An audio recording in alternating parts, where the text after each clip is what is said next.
Welcome back, everybody. This is your boy Rashad Taylor with one more edition of That's Dope, a show where I talk to dope people that are out in the community doing dope things. And another person I wanted to talk to, I made a list.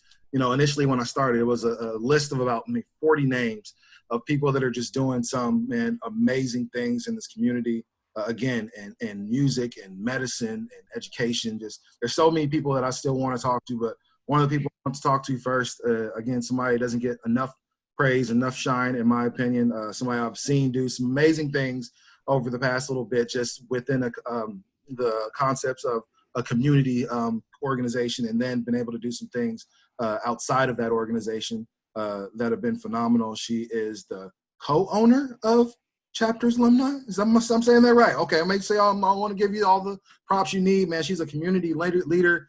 She's a Benson High School alumni, man, former cheerleader, all the stuff. You know what I'm saying? That's my girl, Miss Ebeth Hernandez. How are you?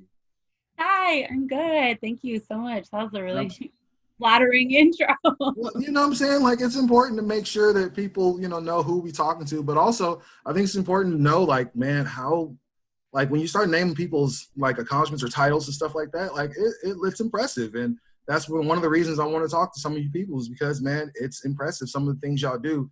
And I think we get kind of put into this box of this is who we are, especially if we work for the organization that we do work for.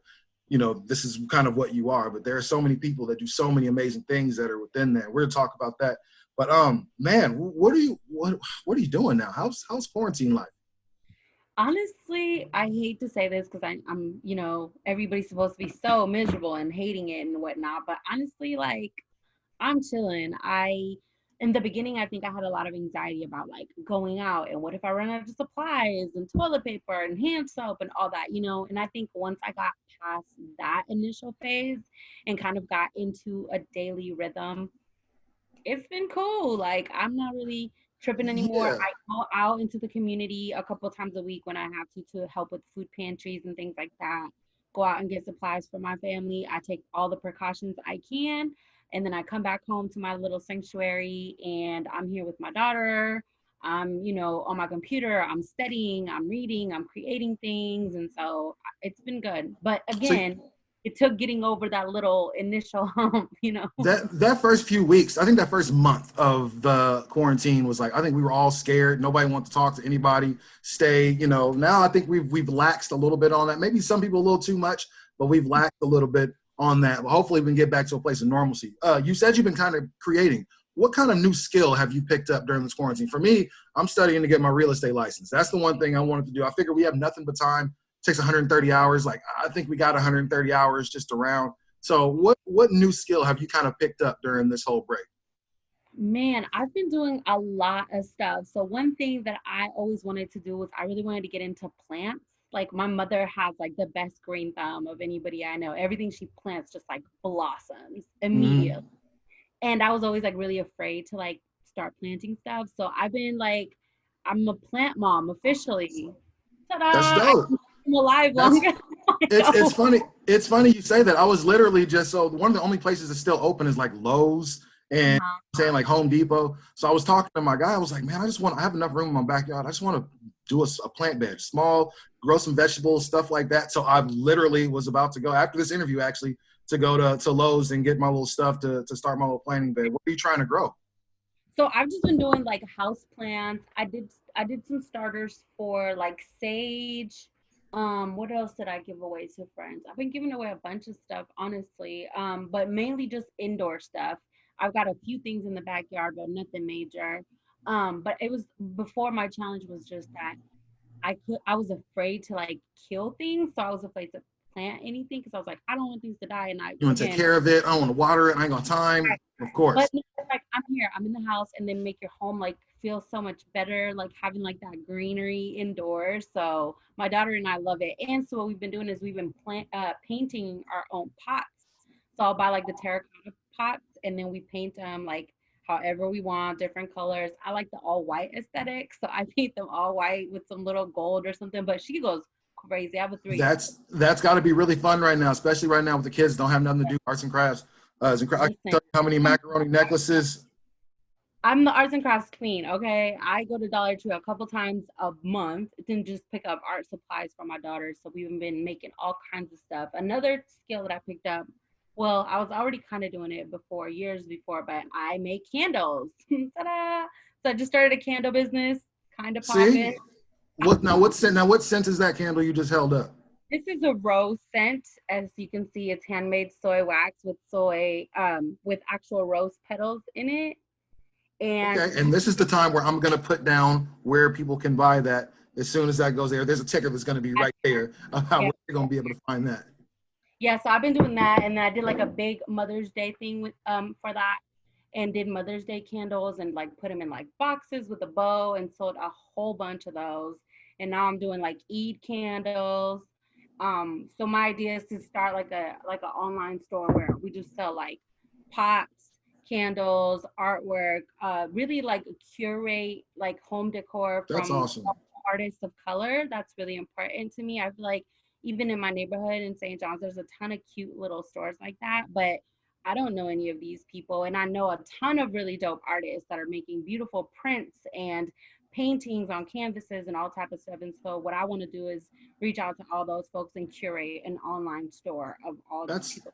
that's super fresh. And the reason I asked is because shoot, we got none but time. Like, I mean, all across the country, all across the world. I don't know why I keep saying that. All across the world, everybody's pretty much in the same situation. So I kind of feel like if you don't come out of this with a new skill or a new something, during all this downtime, then you didn't spend your quarantine in the right way. Some people who did spend the quarantine the right way, man, were Timberland and what's my guy, Swiss Beats. So obviously, you being a huge music head, we're going to get to more of that. Have you been watching any of the Instagram battles? So I've been watching people's reactions more so than the actual battles. I feel like every time they come on, it's just bad timing for me. But I did watch part of the Erica Badu, and Great. yeah, you know what I'm talking about. Yes, That was Jill Scott, absolutely. crazy, sage burning, all that. You know what I'm saying? But I think it's a really cool concept. I think putting two people that are legendary like that up against each other, super dope. Do you think something like that could work for a lot of our I guess, more established artists here in Portland? Absolutely, absolutely. There's a lot of cool stuff like that that people are trying to do. I know the Roseland Theater Double T Promotions, somebody that we work with really closely, they've started to roll out some local content of like local artists and people that they work with pretty closely on through their social media. So I think there is somewhat of an effort locally to just get recognition out to artists during this time. Because you're right, with everybody putting out digital content to stay relevant during the quarantine, it makes perfect Mm-hmm. sense include local artists who are some of the people that are actually suffering the most in this. Oh yeah, one of my best friends is he's plays saxophone, been playing forever, plays in the band, and literally all of his work is gone. He doesn't have there's not a show that he can play in the world right now that that he would feel comfortable with, at least. So I know a lot of artists are really struggling with that. But let me ask you, for somebody who also kind of struggle in that field, because you are a promoter, you are an event planner, excuse me. How does something like this really affect your pocketbook? So I am, like you said earlier, I'm co-owner of a company called Chapters Alumni. We have been around for 10 years. So July, we are going to be celebrating our 10th year anniversary. And essentially what we do is we work with various venues across the country to buy tour dates for different touring artists or to curate one-time events. And we actually had two sold out shows in March that were coming up. One was on the 14th. So I know we went into quarantine. What was that? Friday the 13th. The next day was Saturday the 14th. Mm-hmm. On that Saturday the 14th, we were supposed to have a sold out show with Lil Mosey, who is a huge artist right now. He's actually really young. He's from Seattle. He's like 18 or something. He's from Seattle, but he's global right now. He's got one of the hottest songs in the country. Show was already sold out. We'd already sold 1,400 tickets, right? And that's when we got word like, no, we're just gonna postpone. Initially, it was a postpone, right? So we get out word to everybody who purchased tickets, telling them that it was going to be rescheduled at a later date. And then eventually we got as this kind of progressed, the quarantine just got longer and longer. We just got word like it's not gonna happen. Same thing with the sold out Snow Allegra show that we had the 20th of March, I believe. Again, sold out. Everybody was super excited about that. I was personally super excited because I'm a huge fan. And again, it was one of those things where it was like, okay, we're just gonna push it back. And then we got word from the record label that no, we're just gonna cancel the entire tour. So then How you have bummed were you when you got that word that, man, nah, we just got to cancel everything? it sucks. I think more this is something that a lot of people don't realize. How many people it takes to put on a production of that magnitude, right? So, for example, at the Roseland, it's 1,400 cap room. You've got to remember, from the moment you walk in the door, there's people working to let you in the door, to pat you down, to check your tickets, to scan you, to give you a stamp, to buy a drink, to buy a slice of pizza. There's a ton of security guards upstairs. There's a stage manager. There's a light guy, the sound guy. There's the artist, the DJ. I mean, Mm-hmm. the tour manager, the touring DJs, the opening acts. Like 100 people putting on one event. Those 100 people are all out of work and they don't have that residual coming in like the artist does. The artist is still getting streaming money, they're still getting endorsement money, they're still Of creating course. content, selling merch, all of that, right? But the lady who scans tickets at the door at the box office, like, she's on unemployment if she can get it. You know what I'm saying? So there's a lot of little people that go into making a huge production like that happen who just don't get thought about when we think about how much this is impacting our local economy, our national economy, et cetera. These are people that were really eating and feeding their families off of the music industry who just are completely out of luck right now. So Initially, when everything went down and we kind of got word that, Corona had, especially gotten to the Northwest up in Seattle and whatnot, how serious did you guys take it? Because I think a lot of us initially, it was kind of like a running joke, like, oh, okay, well, if Corona comes here, that means we get to shut down school and everybody has no work. And, it was all kind of a big joke. How serious did you guys, you and your partners, really take the threat of possibly having to cancel this whole thing? yeah, so I had tickets to Coachella. I was supposed to be at Coachella Oh, weekend, the second weekend. And I remember back in like mid-February, as things were starting to get a little bit more serious around the world and it was starting to, people were chatting about it more in the US. I remember thinking, man, they better figure this out by April because I'm going to Coachella. I'm going to see Frank Ocean. You know what I'm saying? Like, absolutely. I I'm not think this, missing that. those few people that are sick better be put away somewhere because I don't need that to interrupt Coachella. But when we got word that South by Southwest, the huge music festival that happens in Austin every year, people in Austin were petitioning to have that canceled because they didn't want a bunch of foreigners coming from all over the world who may have the virus to Hmm. come into their city. And they actually shut the festival down. That's when I was like, pause everything. This is Real. serious Yeah. because for that to happen, and this was before the NBA shut down and everything else, right?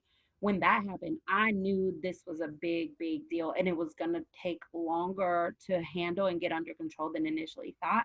If something as big as South by Southwest, the biggest music festival in the world, can be shut Hmm. down for this, it had to be serious. So at that point, we kind of started thinking, like, okay, well, maybe it'll be a few shows that we have to push back.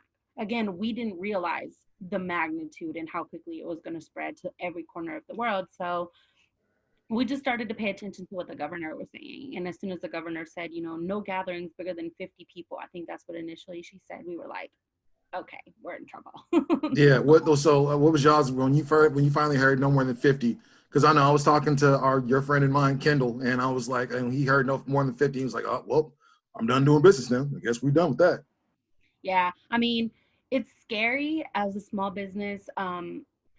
To just think about the fact that this is your livelihood, right? Like, and thankfully for myself and everybody that works with us at my company, we all have full-time jobs and we all have other sources of income. So yeah, this hurt us on a business level, but not so much on a personal level. Thankfully, we are blessed.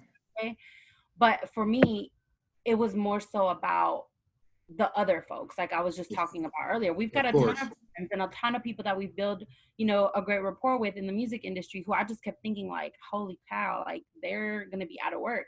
And they are out of work, you know what I'm saying? But like tour managers, bus drivers, like everybody is just kind of chilling, waiting to see what the next step is. And the hard thing about it is, as of right now, there's really no end in sight for that. As you see phase one, phase two, phase three, those things being rolled out with maybe like doing openings for restaurants and coffee shops, like music venues, entertainment, that's last. You know Yeah, what I'm movie saying? theaters. I drove past the movie theater the other day, and it was crazy. Just on like a Friday night, and there's just nobody in the parking lot at the movie theater. Like, 'cause there's really nowhere to go, man, which is super crazy. This is now the new normal. This is what we continue to kind of be told, over and over. This is kind of what it's going to take to get some used to. So let's go ahead and forget about Corona for a minute. And I mean, because we could literally sit here and talk about it for the next 30 Forever. minutes, Yeah. and we could literally.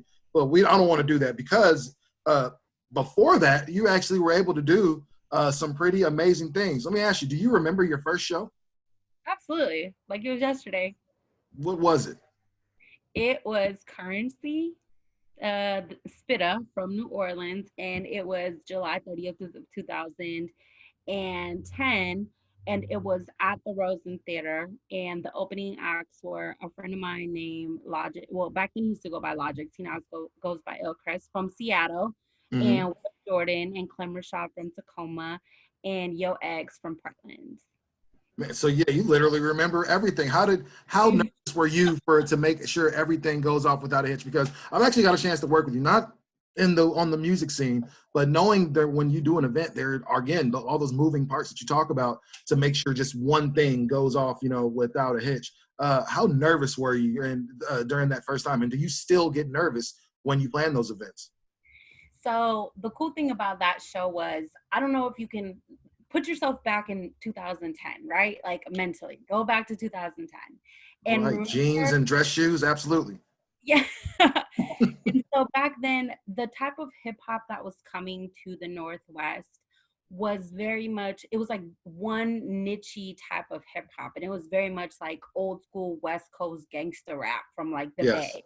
Nothing wrong with it. Love it. There's a place for that in hip hop. But at that time was when like Two Dope Boys, the blog was starting to pop. You know what I mean? It was the blog era. Wiz Khalifa was coming out, Mac Miller, Currency, all these folks, right? And so none of those artists were touring in the Northwest at all whatsoever. They were doing shows in the big cities, LA, New York, Vegas, whatever, mainly on the East Coast a lot too. So when we all started thinking like we need to throw a show with those people that all the people in Portland listen to because they hear it on the blogs, how can we make it happen? It just so happened that I happened to know a girl who at the time dated a guy who worked at the Roseland. And she was like, well, I can introduce you to him. Maybe you guys can like rent out the space or something. So she introduced us. We pitched him the idea. We told him who we wanted to book. And he was kind of like, all right, y'all got to pay this much money and this is what you're going to get, etc. Cool, whatever. We made it happen. We flew the artist out. Like it was so low budget. We were like picking them up at the airport in like our personal car. Like it was crazy, right? So we flew them in, got to the venue, showing off without a hitch. We sold over 800 tickets. And that was a big deal, right? For an artist that had never been to Portland in a genre that was still semi-new to the people at Roseland. So Of course, yeah. and they called us in after the show, after it was all, said and done. A few days later, they called us in and they were like, how did you know that this show would do well? And we were like, well, we just got to watch the blogs. We got to see what's popping on the blogs, who they're talking about, like on social media. Also, back then that was like Twitter era. Yeah. Facebook. Exactly. And so we were like, we need to keep our ear to the street and kind of figure out who people think is going to pop. And so he was like, okay, cool. Well, let's do it again. You know what I'm saying? Like, we're willing to work with y'all. Let's figure out how we can, keep this going. So we continue to book shows. I think we booked Mac Miller next. At the height of Mac Miller, when he first came out. So it was getting like $300 or something crazy. Then we booked a show that Thanksgiving, it was J. Cole and K. Michelle. It was a BET tour. Then that December, we booked the Smokers Club tour, which was Nipsey Hussle, Dom Kennedy, Smoke DZA, Currency. Gosh, I can't even remember everybody. It was like 5, 6, 7 different acts on this tour. Now, do you ever get a chance to enjoy these shows? Like, I know you gotta, you're moving and everything. And I actually saw one of your Instagram posts where I think you were posing with, I want to say it was Dave East or something like that. And you said you didn't really get a chance to see a lot of your shows. Do you ever get a chance to enjoy the fruits of your labor? I mean, you got a chance to have the show go off without a hitch and everybody's loving it. Everybody's feeling it in the crowd. Did you see it? Nowadays, back then, it was just me and my business partner, Jacob. Like, we literally did everything from beginning to end to, like, breaking down DJ equipment. I can do that in my sleep now. You know what I'm saying? But now we have a team that we love and trust with the operations of the event. So yeah, nowadays I can show up halfway through the show and just go to the side stage and be chilling because it's going off without a hitch because we have folks in place now that can help us to run things. So yeah, thankfully now I do get to enjoy it No, all. yeah, I would hate to do all that work and then never get a chance to really see these artists. I heard you say something a while ago, and I want to ask you about it. What's New Portland? Ooh, touchy subject. Dun dun Yeah, I dun. know. I'm curious. Like, I mean, because I kind of have an idea, but what's New Portland? So I think there's this idea, and it always happens when you have multiple different generations kind of functioning within one space, whether that's digital space, physical space, whatever, whether it's an industry, whatever, Mhm. about this idea about what came before me and what am I doing now, right? And I think there's a night, there's right now, there's this wave of old heads. I think I'm considered an old head at this point, you know? Mhm. We're the people that had kind of laid the groundwork and we did things a certain way. But the new generation, these fresh, 21-year-olds that are artists, that are DJs, that are promoters, they've got a different way of doing things. And it's okay because their demographic and their niche market is very different than ours. Mhm. But there's still a little bit of a, I wouldn't say a tug of war, but there's a little bit of who's gonna have the upper hand, right? When it comes to the scene.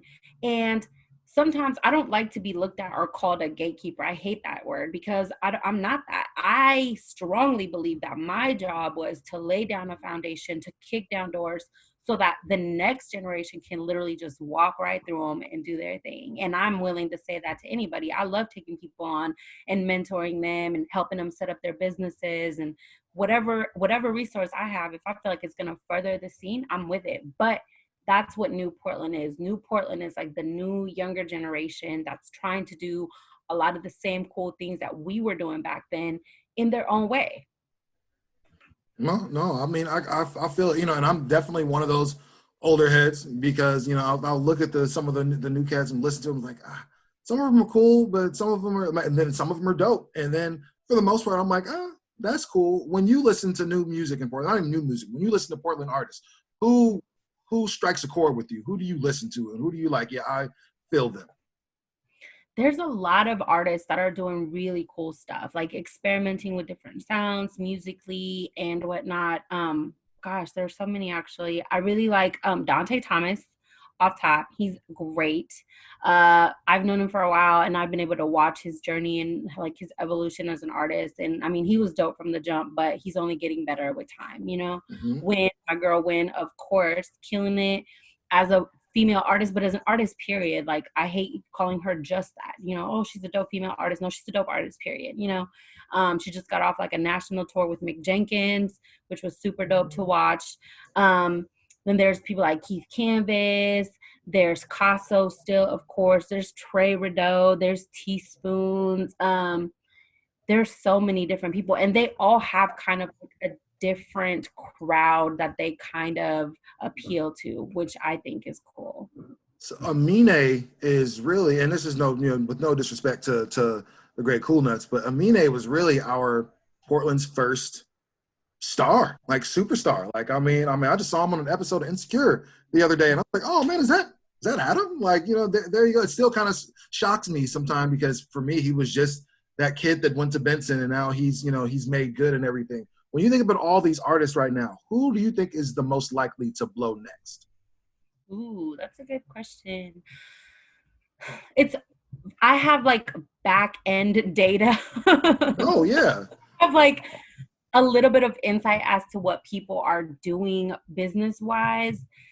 So that maybe gives me a little bit of a different viewpoint on some of these artists. For I think example, hard Keith. work in business is important as well as far as getting this industry. Talent, of course, is great, but you've got to remember, and I hate to say this to people because some people don't take kindly when I say this, and I've actually had full real life beef with people when I've said Speak this. the truth, baby. Yeah. But you've got to remember, at the end of the day, the music industry the music business is still a business, right? And so you could be the dopest artist, you could have the best bars, the best production, but if you're sitting in middle of nowhere, Arkansas, in your basement, not doing shows, not on social media, not doing photo shoots or putting out videos, it doesn't matter. You don't Yeah, exist. no one So cares. it's really a numbers game. So you've got to be putting money, actual money, into getting on Spotify playlists and getting on, Triller and TikTok, and making sure that you've got a PR campaign and that you are doing some influencer campaigns on social media, like, Instagram and whatnot, making sure that you're doing ads and leading people back to your YouTube channel, and people are clicking on your video, because to get to the next level, that's what it takes. Numbers are black Shoot. and white, and they don't Sitting lie. down writing all the stuff you're talking about, man. Put to Got cool. you. Don't worry, my company can help you out with that. That's what's up, man. I'll give y'all a residual, no problem. So we were talking, and he was like, "Man, ask her why, like, why is it that artists seem like they don't come to Portland? Like, what is that about? Like, it's weird. Like, somebody like Snoop will go to Eugene and then go to Seattle. It's like, you went to Eugene and completely skipped over Portland. Like, it can't be a thing about venues, because there's no way Eugene can offer more venues than a place like Portland can. What is that kind of, I guess, stigma of with artists about coming to the Northwest?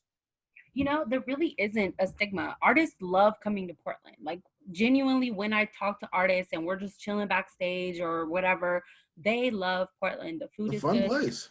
Like, it's amazing energy at the shows and all that. But it sometimes depends on if it's a routed tour. If it's a tour that was routed by an agency, there's a few things that go into play. One, not conflict of interest, but conflicting dates, right? So if I have an artist that has to play a room over 1,400 cap, there's only two venues in Portland that could be, and that's the Roseland and the Crystal. And if the Roseland and the Crystal are both used up on that day, that the day that I need that artist to be in Portland, we're just skipping it and we're going on to the next one, because tours get routed a certain way that makes sense logistically, right? I'm not gonna zigzag around the country to fit into a venue that I want. I'm gonna Yeah, that go, never made sense. right? I would see guys go from LA to Chicago, then we got to go back to Phoenix. Like, that doesn't make sense. So I understand. If you're flying and you're doing, spot dates, that makes sense. But if you're on a tour bus, you need to make sure that it makes sense logistically, right? And there's another thing. People usually start a tour on the East Coast or on the West Coast. And if they start on the West Coast, they start in Seattle or Portland, and then they make their way down the coast and then do their thing throughout the rest of the country. So that's one thing. That's why sometimes they would skip a venue. Another thing is if they just played here or they're going to play here in the near future. Another thing is if they're playing a festival within a certain radius, there's a Okay. clause or contracts that says that you cannot play within a certain diameter or a radius of that city within a certain time frame. So if I'm playing a festival in Seattle in March, I can't get booked in Portland at the end of February. You know what I'm saying? Because that my contract specifically states that. So there's reasons like that. And then honestly, sometimes it's just about the people who have the money having weird abstract spaces where they can do a lot more things. And artists like Snoop, shoot, I wouldn't put him in a venue. I would put him in a farm in the middle of nowhere, because people can smoke, and it could be a real smoke fest, and weed brands can sponsor it and liquor brands can sponsor it at the same time, whatever. You know what I mean? There's a lot of little things like that go into play, especially in Yeah. Portland when you talk about cannabis also. No, I've never thought of it along those lines. I just thought people just thought Portland's weak. That's honestly that's the thought amongst just the normal people. Is just like, Portland's weak. People don't want to come here, and and then it rains all the time. You're like, shoot, why why would they? So that makes a whole lot of sense as you kind of talk about that. You being a successful event planner, when you go to other people's events, are you ever able to like turn it off and just enjoy it, or do you go and you're like, I wouldn't have chose those curtains. No, I wouldn't have did curtain drape right there. I probably wouldn't have chose that bartender over there. Do you ever do that, or do you ever just kind of let go and enjoy it? Yes and no. festivals and other concerts, bruh, when I tell you I'm working, I'm working. And my business partner gets so mad at me because he's just like, Ibeth, you're not at work. But I'll be like, hold my juice. I need to go over here and talk to these people because they should have been doing that. And then I have like an ear for like sound. So when I'll be like, oh, there's feedback. Oh, there's feedback on his mic. Oh my God, please, sound man, please I'm come. like that too. Especially when it comes to microphones and stuff. I'm like, yeah, I don't like it. Sound, certain things, when you've been doing it for so long, they just jump out of you. They stick out like a sore thumb. And so sometimes it's really hard to turn it off. But at other events, I try to like give myself the pep talk before I walk in, like, Ibeth, you're here to just chill, enjoy yourself, network, whatever. And I try to a little bit, but sometimes I'm like literally like hands on. Like it's No, not I can imagine, especially, I listen to a lot of shows like, that's not how that goes. That was wrong and stuff. So I can imagine being in that setting and just constantly undressing everything that happens there. You've been working in the community for a long time, working for self-enhancement, and man, since we've known each other, man, how many different roles have you had? Like 6, God. 7? How did you get involved in that work? I actually started working at SCI. I was doing 2 hours a week as a dance teacher in an after school program. And I loved it. Like, I loved the kids, I loved the staff. And so my availability, I was in school at the time. And so I had enough breaks in my schedule to where I could do more than 2 hours. So then they were like, cool, can you do 4 hours? Can you do 6? Can you do 10? And then it kind of grew from that. And I've always had, a passion for working with people, even through high school. When I was in high school, I was like highly involved with every service club you can imagine, volunteering, going to conferences, leadership stuff, learning because I wanted to give back. And so being with a company like SCI that just allows you to try different roles and different responsibilities, and they trust you because they see that you do good work, has been a huge blessing for me because they've allowed me to do a lot of things that another company maybe wouldn't have. And it's been coming from a good place. Again, I'm there because I genuinely love and believe in the work that they're doing. So it's been a huge growing opportunity for me, honestly. So it's, when you work for a community organization, people often say, you take your work home with you, and it's hard not to. When you work with a lot of kids and families, it's hard not to, take that home. How important do you think, especially as a woman of color, how important is the work that you do within the community? I think it's super important. Again, especially now, right? Like right now, I think about when I'm volunteering or when I'm helping out at a food pantry. Like yesterday, we did 285 families. Like if SCI and the rest of the team was not there, if we were not providing this service, 285 families would not have food to eat. You know what I'm saying? When you start putting it in perspective like that, and that's just one very, very, very small aspect of what we do. When you think about how many women who are victims of domestic violence would not be able to get out of that situation if we didn't do the work that we do to get them in a safe space, to get them in a hotel temporarily, to figure out how to get them a new apartment. Like, these are real people's lives that we're actually saving. And I've seen it firsthand. Even the students that we work with, were it not for some of the things that we do and some of the people that go the extra mile, they wouldn't make it through graduation. They wouldn't get into college. They wouldn't find a career. They wouldn't find their passion, most importantly. Yeah, absolutely. And honestly, the job that you've done over there in the North at Roosevelt is incredible. Like, and I hope you continue to do those great things, especially in that neighborhood. I'll be real. Like, I didn't grow up in the Roosevelt neighborhood, but that was not, besides Jefferson, that was the closest high school to me. And when Jefferson, then Roosevelt. Everybody I knew that lived in the neighborhood, they punted on Roosevelt. I'm not going there. I'm going to Grant. I'm going to Benson. I'm going anywhere else that's not Roosevelt. Now, do you see the neighborhood more, I guess, have a little more pride in that school, in that neighborhood, now that Roosevelt and really the rest of the neighborhood has got kind of a facelift? Yeah, man, it's crazy. Just the shift in demographics in North Portland, is, you can see it across all schools, all school levels, starting at elementary school. But being that Roosevelt is the neighborhood high school, eventually all those kids will end up there. So I think now even young parents who have elementary age students are putting a lot more pressure on the school and the school district to better that whole system, because they know they're going to feed right into it, right? So if I know my kids in 5 years, I'm going to do whatever I can now to make sure that school is ready for my kid. You know what I'm saying? And it's suitable. So absolutely, I think since the building got redone, there is just a great sense of pride. But the beautiful thing about Roosevelt is one, it's super diverse. It's super diverse. It feels like a true community school. You walk down the halls, there's kids playing guitars, kids playing Yeah. ukuleles, you know what Was I'm saying? not expecting that when I walked into Roosevelt one day. Amazing. It's amazing. And so it really does feel like that. And then even like I live in St. John, so I live near the school. But when you walk down like the main street here and you see all the businesses, they all have Roosevelt, go Roosevelt, Roosevelt supporter signs on their windows, literally all of them. So That's it does good. feel like this is true. And I just said this in another meeting. Roosevelt is the last true community school where kids that go there really do live in the neighborhood. They're all walking Absolutely. Buffed Listen, in from anywhere else because we're in the cut. You know what man, I'm I saying? went to Grant. Listen, I went to Grant. You went to Benson. Nobody lived around Benson. Like, who lived around there? Nobody. I mean, I knew one person that lived in those apartments kind of right along Irving. But outside of that, nobody lived there.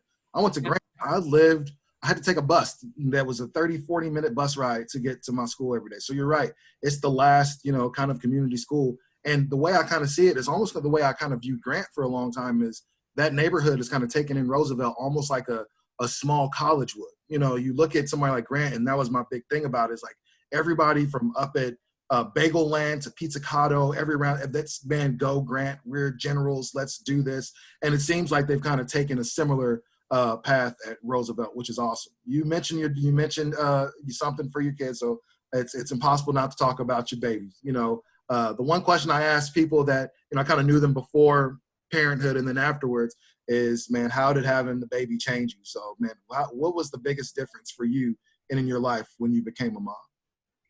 Oh man. So my daughter's 3.